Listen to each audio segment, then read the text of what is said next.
Assalamualaikum warahmatullahi wabarakatuh. Salam dan bahagia. Perkenalkan, saya Muhammad Rasid Ridho dengan NIM 2020-008321 dari program studi manajemen. Di sini saya akan menjelaskan sedikit tentang marketing miopia.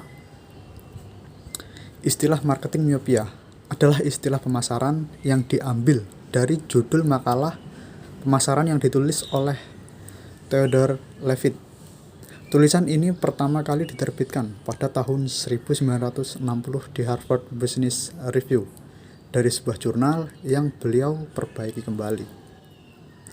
Istilah miopia memiliki kata yang pendek, mencari pendekatan terlihat dan lebih mendalam terhadap konsep pemasaran semata yang berfokus pada kebutuhan perusahaan dalam jangka pendek, tapi melupakan prediksi perubahan market share di masa yang akan datang. Atau bukannya perusahaan menentukan kebutuhan dan keinginan pelanggan, malah sibuk dengan strategi keuntungan perusahaan. Beberapa pengamat pemasaran berpendapat bahwa publikasi makalah dari Levitt ini sebagai awal gerakan pemasaran modern. Tema dari makalah tersebut berisi bahwa visi sebuah organisasi sering dibatasi oleh pemahaman bisnis yang sempit sehingga para CEO perusahaan beranggapan apa perlu untuk meninjau kembali visi perusahaan mereka dan meredefinisikan kembali posisi pasar mereka dalam perspektif yang lebih luas sehingga dapat terlihat pengaruhnya. Karena konsepsi miopia Levitt ini sebagai strategi yang pada dasarnya lebih praktis dan pragmatis.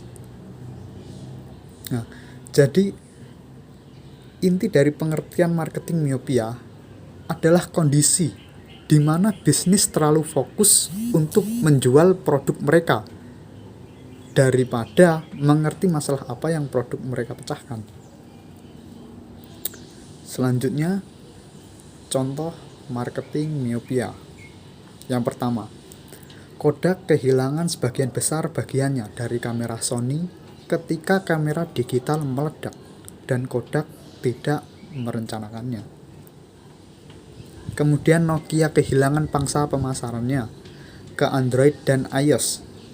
Kemudian Hollywood bahkan tidak memanfaatkan pasar televisi karena hanya berfokus pada film. Dan yang terakhir dari Yahoo, senilai 100 miliar dolar pada tahun 2000 kalah dari Google dan dibeli oleh Verizon dengan harga sekitar 5 miliar US dollar pada tahun 2016. Nah, untuk menghindari marketing miopia itu sendiri ada beberapa cara. Yang pertama, memiliki visi yang jelas. Bagaimana produk atau layanan ini dapat membuat perbedaan sekarang dan di masa depan. Yang kedua, tempatkan pelanggan sebelum produk. Perusahaan berorientasi pelanggan atau pasar menggambarkan masalah yang dipecahkan produk mereka, bukan fitur yang mereka miliki. Yang ketiga, lakukan pemasaran. Orang-orang sepanjang sejarah telah menemukan cara untuk membuat suatu produk, kemudian mencari cara untuk menjualnya nanti.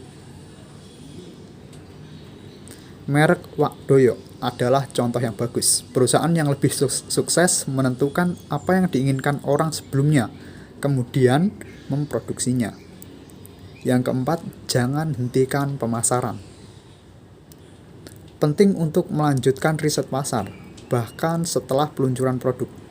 Cari tahu apa yang disukai, dan cari tahu apa yang tidak disukai, dan cari tahu apa yang ingin dilihat orang di iterasi berikutnya.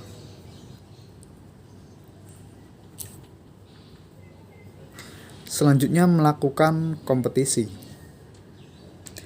Merek yang bersaing mewakili beberapa keahlian paling relevan dalam suatu industri yang menjadikannya ancaman dan sumber daya.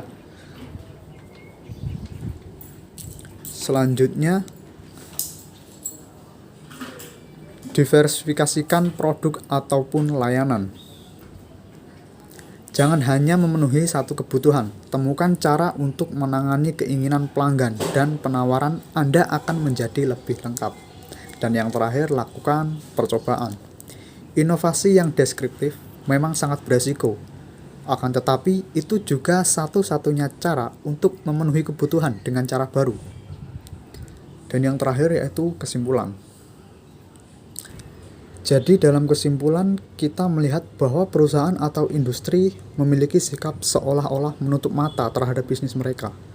Sebagian besar disebabkan oleh fakta bahwa mereka tidak menyadari tren masa depan akan sumber daya yang dimiliki. Hal ini karena tekanan pada sumber daya tidak berasal dari industri mereka sendiri, namun ketergantungan perusahaan ini pada sektor terkait terlalu diabaikan oleh manajemen. Akar penyebab marketing miopia adalah perusahaan yakin bahwa mereka berada dalam industri yang sedang berkembang, atau bahwa produk mereka secara inherent diinginkan. Tidak ada bisnis yang hanya ditakdirkan untuk berkembang. Mereka harus terus-menerus mengidentifikasi dan memanfaatkan peluang untuk sukses dengan berusaha memenuhi kebutuhan pelanggan. Atau jika tidak, maka merek akan tenggelam dan berujung pada kegagalan. Mungkin cukup sekian yang dapat saya sampaikan. Kurang lebihnya saya mohon maaf.